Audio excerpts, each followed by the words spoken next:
Euzubillahimineşşeytanirracim. Bismillahirrahmanirrahim. Van Umut Kervanı olarak bizde de bu mübarek 3 ayların başlangıcıyla beraber muhtaç ve mağdur olan ailelerimize yönelik olarak yapmış olduğumuz çalışmalarımızı Allah'a hamdolsun rutin olarak devam ettirmeye çalışıyoruz.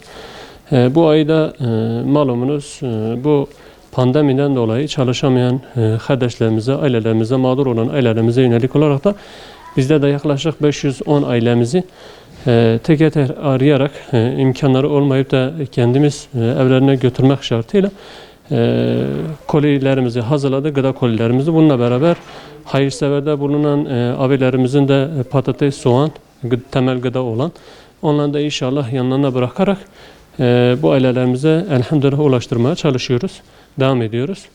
Rabbim bu hayırda özellikle katkıda bulunan hayırsever abilerimize, kardeşlerimize Allah-u Teala kendilerinden razı olsun inşallah.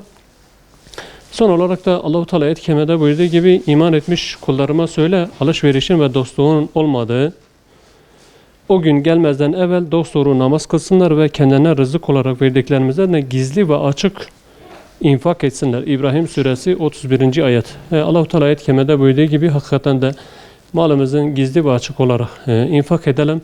Yani şuna inanıyoruz ki Allah-u Teala kat kat yerini dolduracaktır.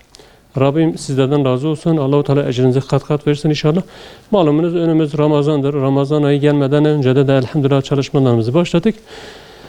Bununla beraber şunu çok iyi bilmemiz lazım ki emin olun verdikçe Allah-u Teala yerini dolduruyor. Rabbim inşallah hayırlarınızı kabul etsin.